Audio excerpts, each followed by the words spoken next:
후보자님, 지난 며칠 동안 저에게 여러 차례 전화를 주셨죠? 예, 한 6번 드렸습니다. 전화를 받아달라는 문자 메시지를 정확하게 10번을 저한테 보내셨습니다. 이렇게 전화통화에 대해서 적극적이고 소통에 적극적이신 분이 그 후배들에게 전화 한 통화 하지 않았다? 다른 분은 모르겠는데 저는 참 믿기가 어렵습니다. 후보자님께서 말씀을 하셨는데 아름다운 말씀을 하셨습니다.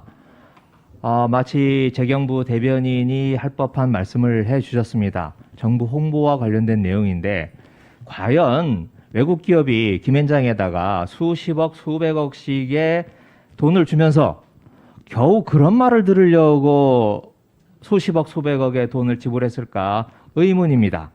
그리고 오늘 아침에 저는 후배 공직자들에게 전화 한 통 걸지 않으셨다. 이렇게 여러 차례에 걸쳐서 강변을 하셨습니다.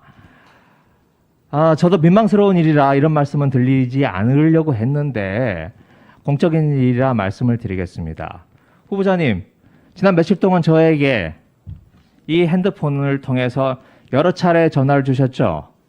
예, 한 6번 드렸습니다. 네, 대여섯 번 저에게 전화를 주셨습니다. 제가 전화를 안 받았습니다. 안 받았더니 전화를 받아달라는 문자 메시지를 정확하게 10번을 저한테 보내셨습니다. 제가 또 답변을 안 했습니다. 그랬더니 제가 도저히 거절할 수 없는 분, 3분이 28일 아침부터 계속 저에게 전화를 걸어서 한덕수 후보자의 전화를 좀 받아달라 라고 부탁을 해서 18번 만에 제가 후보자님과 통화를 했습니다. 제가 왜 이런 얘기까지 꺼내느냐. 이렇게 전화통화에 대해서 적극적이고 좋은 말로 말씀드려서 소통에 적극적이신 분이 일면식도 없는 저한테 그렇게 전화를 주셨는데 김앤장으로부터 20억을 받았고 그리고 수십 년 동안 어울렸던 그 친밀한 후배들이 있는데 그 후배들에게 전화 한 통화 하지 않았다? 다른 분은 모르겠는데 저는 참 믿기가 어렵습니다. 나중에 답변을 좀 주시고요. 재산 문제에 대해서 좀 여쭤보겠습니다. 지금 화면에 나오는 저 집, 신문로 집입니다. 제가 정운찬 전 총리하고 개인적인 친분이 있는데 정 총리께서 언젠가 저런 말씀을 하셨어요. 저 댁에서 입주과외를 했었다.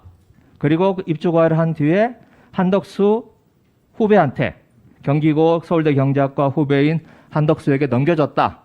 라고 하는 이야기를 제가 들은 적이 있습니다. 몇 년부터 저 집에서 입주과외를 하셨습니까? 저는 입주과외는 한 적이 없습니다. 몇 년부터 그러면 과외를 하셨습니까? 제가 대학교 1학년 때니까 한 67 년이시네요. 정도일 겁니다. 네. 저 집에서 67년부터 과외를 하셨고 과외를 하셨다는 것은 집안이 넉넉지는 않았던 걸로 보입니다. 그렇습니까? 반드시 저희 집이 그렇게 부유했다 그렇게 말씀드리지 않겠습니다만 예를 들면 누구를 가르친다고 해서 반드시 집안이 가난하다 그렇게는 일반적으로는 얘기할 수 없는 거 아닌가 그렇게 생각이 듭니다. 네, 구남매시죠? 예, 그렇습니다. 네. 네, 넘어가겠습니다. 자, 여튼 부자는 아니었던 걸로 보이는데 지금 수십 년 동안 공직을 하면서 80억 원, 하지만 시세를 반영하면 100억 원이 훨씬 넘는 자산을 축적한 것으로 보입니다. 이 돈이 어디에서 나왔을까? 봉급을 모아서 만든 재산이다라고 말씀을 하시는데 제가 조사를 해보니 그 재산 축적의 뿌리가 장인어른에 와닿는 것으로 보입니다. 자, 사진 한번 보실까요? 장인어른 맞으십니까? 맞습니다. 네, 함자 최현식 씨고요. 이분 지금 돈을 따져서 500억 원대 이상의 자산가인 것으로 보입니다. 당시 신문 기사를 보면 20억 원의 자산이 있고 영등포 시흥 성수 흑석동에 엄청난 자산을 보유하고 있던 분입니다. 우리나라 도급 순위 10위 안에 든 큰 건설사였습니다.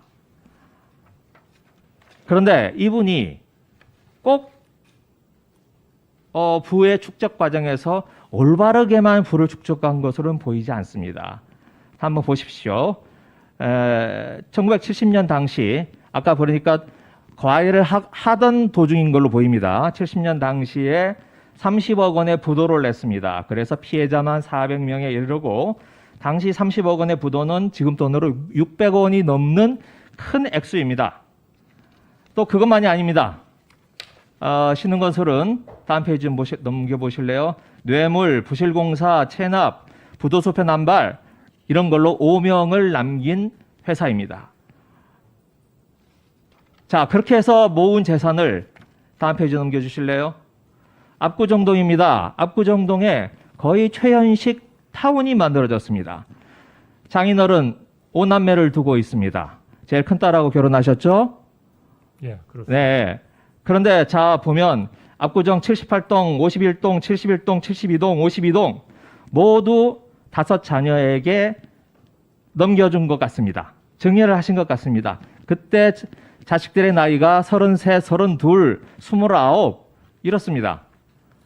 우리 후보자님께서는 박봉을 쪼개서 재산을 모으셨다고 하셨는데 다른 4명의 처남, 처제들을 봤을 때 과연 우리 후보자님께서 박봉을 쪼개서 모아서 그렇게 이 압구정동 현대아파트를 사셨다고 지금도 주장하실 수 있겠습니까? 저한테 답변할 시간을 좀 주시는 겁니까? 네, 제가 다 한두에 좀 부탁드리겠습니다.